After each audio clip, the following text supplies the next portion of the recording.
अस्सलाम वालेकुम जी फ्रेंड्स। आज का जो मेरा टॉपिक है वो है magnetic dipole moment of a revolving electron. हम लोगों ने एसएसपी2 की सीरीज को स्टार्ट किया हुआ है। तो इस सीरीज में आज का हमारा ये टॉपिक है। इससे पीछे जो टॉपिक्स हैं या इससे जो नेक्स्ट टॉपिक्स हैं उनके जो लिंक्स होंगे वो आप लोगों को डिस्क्रिप्शन में मिल जाएंगे। तो आइए इसको स्टार्ट करते हैं। बिस्मिल्लाहिर्रहमानिर्रहीम सल्लल्लाहु अला मुहम्मद सल्लल्लाहु अलैहि वसल्लम।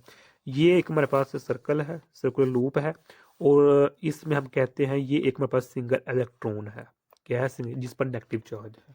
लेकिन इधर हम इसे सिर्फ कंसिडर करेंगे कोई हमारे पास चार्ज है, लेकिन है एक्चुअली हमारे पास क्या है, नेगेटिव चार्ज है, इलेक्ट्रॉन है हमारे पास। ओके, तो ये इस तरह रिवॉल्व कर रहा है।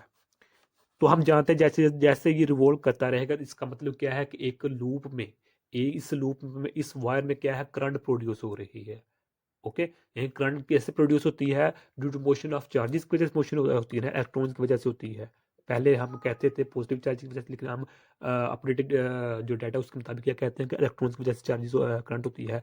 तो अब ये जो इलेक्ट्रॉन है, जब ये मूव करता रहेगा तो इसका मतलब क्या है, करंट प्रोड्यूस हो रही है, करंट पैदा हो रही है। और जब करंट प्रोड्यूस हो रही है, इसका मतलब है जहां भी करंट प्रोड्यूस होती है उसकी इर्द गिर्द क्या होता है, मैग्नेटिक फील्ड जो होती है वो क्रिएट होती है, मैग्नेटिक फील्ड प्रोड्यूस हो जाती है। ओके, तो जब वो जो मैग्नेटिक फील्ड प्रोड्यूस होंगे उनके डायरेक्शन कुछ इस तरह होगी। क्योंकि ये पेज 2 डायमेंशन है तो इसलिए हम उसको सही तरीके से दिखा नहीं सकते इस तरह। तो यहाँ भी होंगी।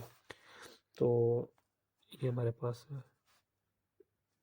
अच्छा जी, खैर यहाँ जो मेरे पास डाइपोल मोमेंट है, जो मेरे पास मैग्नेटिक डाइपोल मोमेंट की जो डायरेक्शन होगी वो इस जानिब होगी, ये होगी, अपर साइड पर होगी हमारे पास।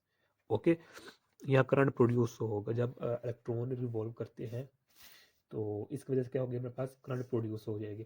अब करंट क्यों प्रोड्यूस होती है, कैसे प्रोड्यूस होती है, इसका हमने आज से लास्ट वीडियो में दे दिया हुआ है। बल्कि है तो इजी कंसेप्ट है ये, लेकिन जब हमने लास्ट वीडियो में देखा था कि जो पोल्स होते हैं उनको हम अगर हम काट मैग्नेट को अगर काट भी दें तो फिर भी एग्जिस्ट नहीं कर सकते।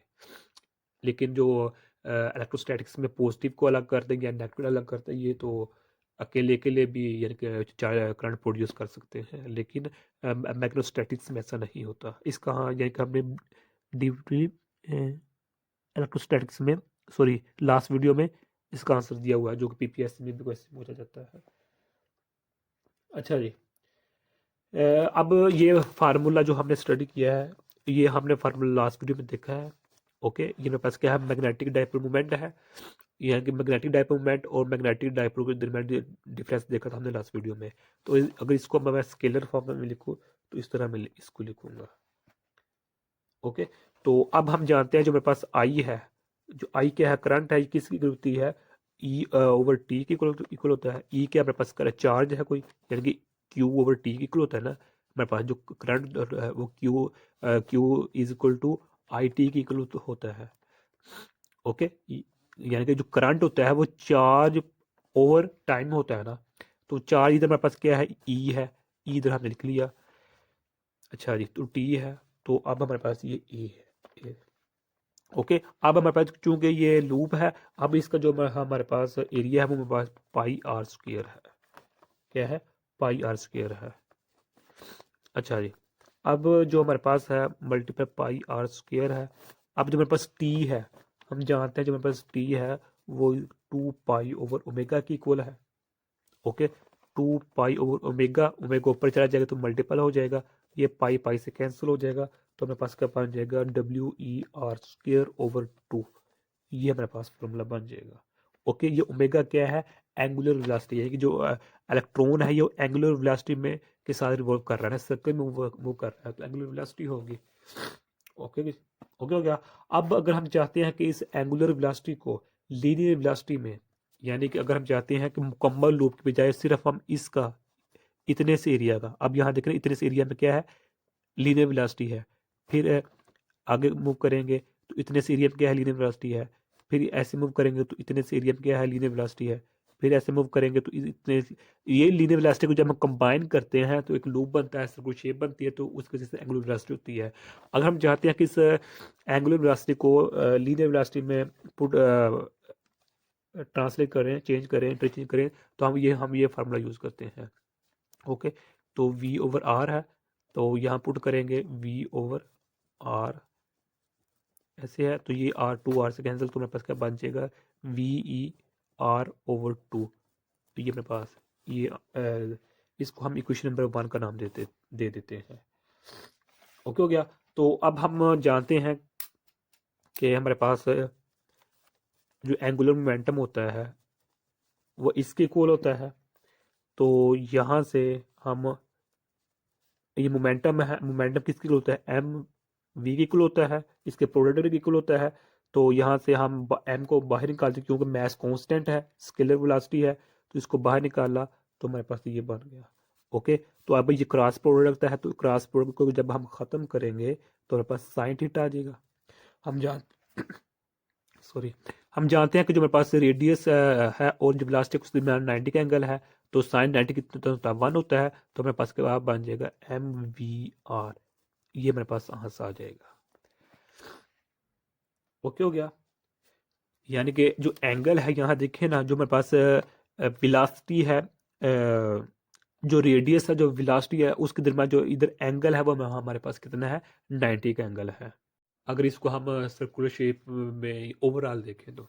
ओके, अच्छा जी, ये हो गया। अब यहाँ से हम जो वी आर है इसको अलग कर लेते हैं, तो एल ओवर एम बन जाएगा। इसको हम इक्वेशन नंबर 2 का नाम देते हैं। अब इस जो वी आर है इसकी वैल्यू को हम इधर पुट कर देते हैं।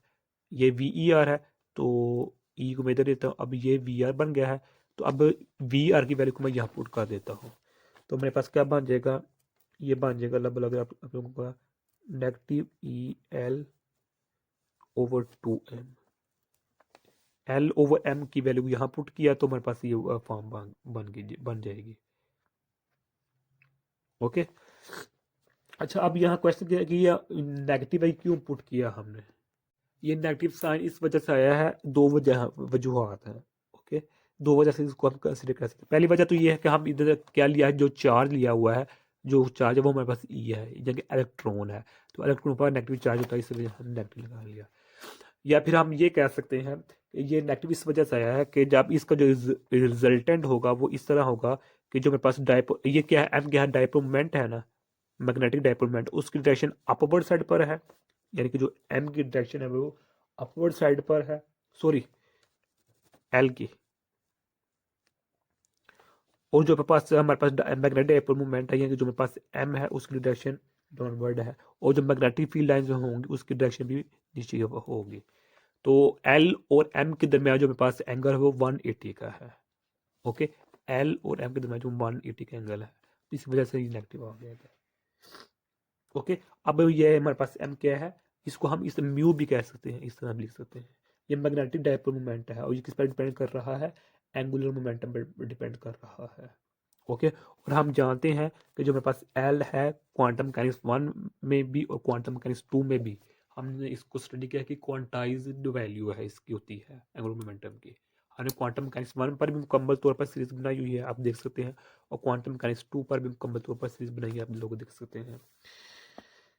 ओके, तो अब जो मेरे पास एल की वैल्यू हम जानते हैं कि क्या है एन एच ओवर 2 पाई, या फिर इसको हम कह सकते हैं एन एच कट।